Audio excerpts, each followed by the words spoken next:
హిందువులలో సాధారణంగా మనుషులలో మన హిందుత్వము ఒక 4 రకాల వర్గీకరణలు చేసింది. మొదటి వాడు రాక్షసుడు. ఈ రాక్షసుడు ఎలాంటి వాడంటే తనకు అన్ని ఉంటాయి కానీ ఇతరులను పీడించేవాడు. ఇతరుల దగ్గర ఏది ఉన్నా ఓర్వజాలడు. ఎప్పుడు ఇతరులను హింసించడమే పనిగా పెట్టుకుంటాడు. కాబట్టి మొదటి వర్గీకరణ మొదటి వాడు రాక్షసుడు. రెండో వాడు పశు ప్రవృత్తి. తిన దగ్గర కూడా శక్తి సామర్థ్యాలు ఉంటాయి కానీ ఎంతసేపు రాగద్వేష అసూయాలతో ఎప్పుడు తాను బాగుండడు, ఇతరులను బాగుండడు. సమాజంలో అశాంతి జనకుడుగా మారుతాడు. మూడోది వచ్చేసి నరుడు. నరుడు అంటే సాధారణ మానవుడు. పుట్టాం కాబట్టి మనం అంతా మనుషులము. నేను ఒక సాధారణ మానవుని, నడుస్తూ ఉంటుంది జీవితం అంతే వాళ్ళది. నాలుగవది వచ్చేసి నారాయణుడు. ఎవరి నారాయణుడు అంటే తనకు ఏది ఉన్నా లేకపోయినా సమాజం కోసం, పరుల హితం కోసం తాను బతకాలి అని జీవించేవాడు నారాయణుడు. ఇక్కడ హిందుత్వంలో చెప్పింది ఏంటంటే మనం అందరం సాధారణమైనటువంటి మానవులమే. మనలో ఈ 4 రకాల లక్షణాలు ఉంటాయి. మనలో ఉన్నటువంటి ఈ రాక్షస ప్రవృత్తి, పశు ప్రవృత్తిని తొలగించి మనలాంటి సాధారణమైనటువంటి మనుషులను, నరులను నారాయణుగా తీసుకెళ్లేదే, నారాయణ స్థాయికి తీసుకెళ్లేదే హిందుత్వము. కాబట్టి ఆ హిందుత్వంలో మనం జన్మించాము. కాబట్టి మన యొక్క సంస్కృతి గర్భం ఆధారంగా మనము నాగరికులుగా ముందుకెళ్ళాలి. ఈ మధ్యలో కొన్ని పదాలు వినబడుతున్నాయి. గ్లోబలైజేషన్, తర్వాత వెస్టర్నైజేషన్, సివిలైజేషన్ అనుకుంటున్నాం. Globalization does not mean necessary to adopt Western art, culture and performing it and pursuing it. But take our own culture to the entire globe. This is called real globalization. అది మనం గుర్తుపెట్టుకోవాలి. మనము ట్రెండ్ని follow అవడమే కాదు, ట్రెండ్ని కూడా set చేయాలి. ఏంటిది trend అంటే? ఒకటి, మనము ఇక్కడ ఉన్నటువంటి వాళ్ళందరిలో ఈ యువ సమ్మేళనము మన టార్గెట్ ఏజ్ గ్రూప్ 15 to 35. ప్రతి మనిషి జీవితంలో 3 భాగాలు ఉంటాయి: individual life, family life, social life. చాలా మంది ఎక్కడ ఆగిపోతారు? ఫ్యామిలీ లైఫ్, నేను, నా కుటుంబం, దాని తర్వాత సమాజం అనేది అన్ని ముగిసిన తర్వాత ఎప్పుడో 70 సంవత్సరాల వచ్చిన తర్వాత చూద్దామనంటే నీ మాట ఎవరి ఉంటారు? అందుకే హిందుత్వం ఏం చెప్పింది? శక్తి ఆరాధనే శివం, శక్తి విహీనతే శవం. కాబట్టి శక్తి ఉన్నప్పుడే మనం ముందుకు చేయాలి ఏదైనా సరే. కాబట్టి ఇండివిజువల్ లైఫ్ ఫస్ట్, మనం వ్యక్తిగత జీవితాన్ని మనము ఉద్ధరించుకోవాలి. ఉదరేత ఆత్మానం అని చెప్పేసి మన భగవద్గీతలో చెప్తారు. ఫస్ట్ నిన్ను నువ్వు ఉద్ధరించుకో. ఏ రకంగా ఉద్ధరించుకోవాలి?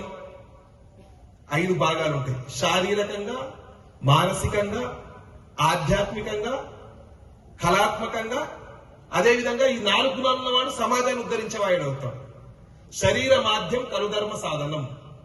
ధర్మ సాధనానికి మన శరీరాన్ని ఆయుధంగా మార్చుకోవాలి. అందుకే మన RSS లో కావచ్చు, బయట ఎక్కడైనా కావచ్చు, నీకున్న 24 గంటలలో 8+8+8 రూల్. 7 గంటలు నిద్ర, 1 గంట కాలకృత్యాలు ఊగుతుండగా ఇంకా 16 గంటలు మిగిలితే అందులో 8 గంటలు విటమిన్ ఎం కోసం పనిచేయాలి. ఏంటిది vitamin M? Money. Financial discipline లేకపోతే మన పని అయిపోయినట్టే. కాబట్టి మనకు 2 ఉండాలి: ఫియర్ ఉండాలి, ఫైర్ ఉండాలి. ఏంటిది ఫియర్, ఏంటిది ఫైర్? ఫియర్ అని అంటే ఫర్గెట్ ఎవ్రీథింగ్ అండ్ రైజ్. ఇప్పటి వరకు ఏం చేసాం అన్ని మర్చిపో. ఫైర్ అంటే ఏంటి? Financial independent, retired early. ముందు మనము స్వావలంబిగా ఎంపవర్మెంట్ సాధించినప్పుడే మనం ఇంకోని ఉద్ధరించే ప్రయత్నం చేస్తాము. మనమే ఏమి లేకపోయినాం అనుకోండి, మనము ఎదగము, మన కుటుంబం ఎదగది, మన సమాజం కూడా అదే దరిద్రంగా కనిపిస్తుంది.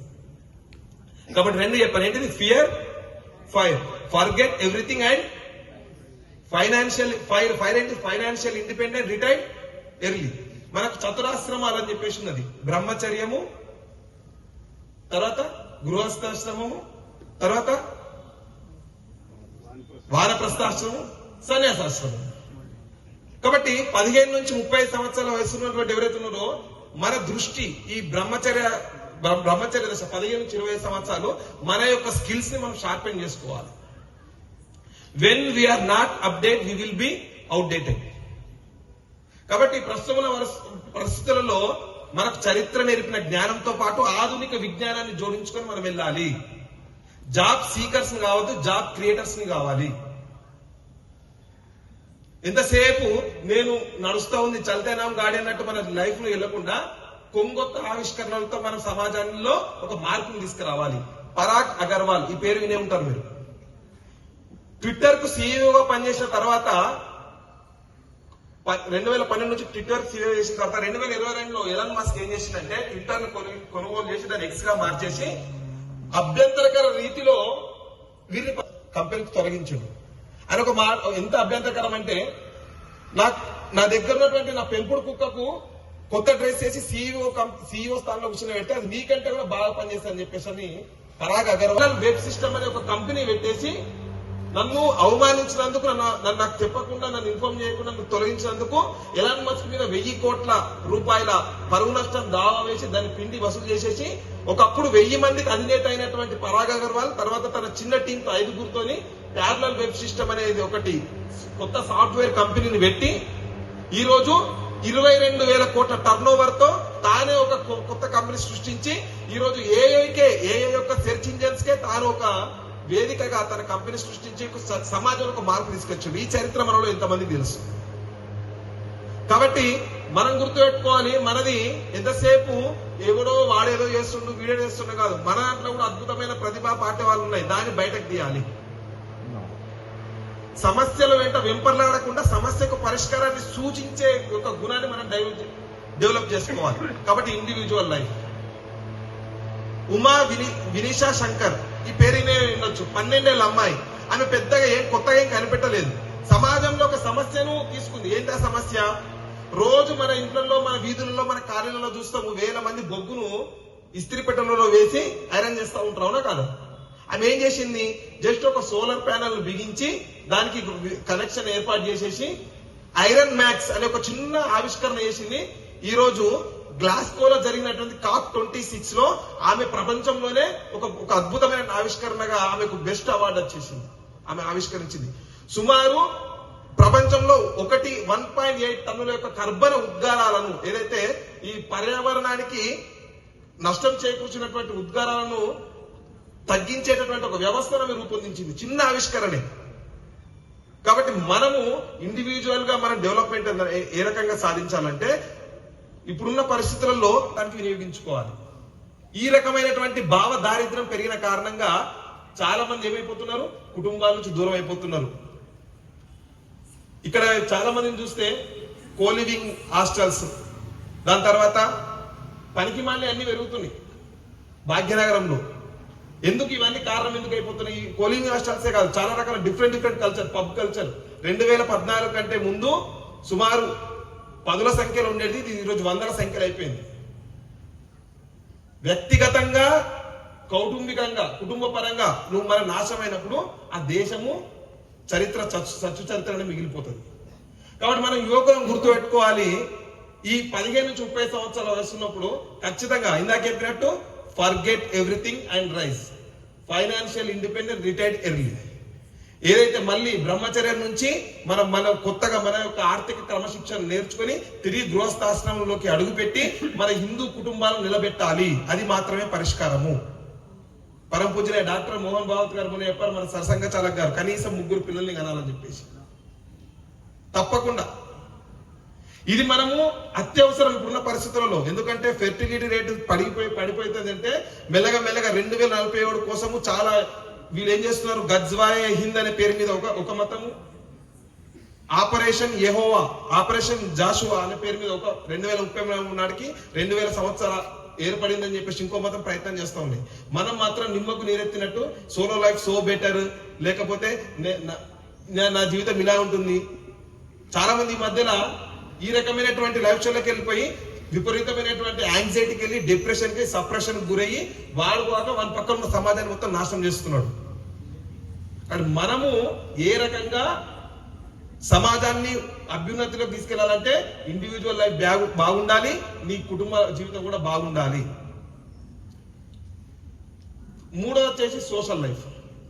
కొంతమంది ఉంటారు, ఇక నాకు సమాజంతోనే సంబంధం లేదు, నేను నా ఇల్లు, దీన్ని దాటిన తర్వాత నాకేమొస్తుంది, అదేమొస్తుంది, ఇదేమొస్తుంది అని చెప్పేసి మాట్లాడేటోళ్ళు కొంతమంది ఉంటారు. సమయం లేదు, లేదండి నాకు కుదరడం లేదు.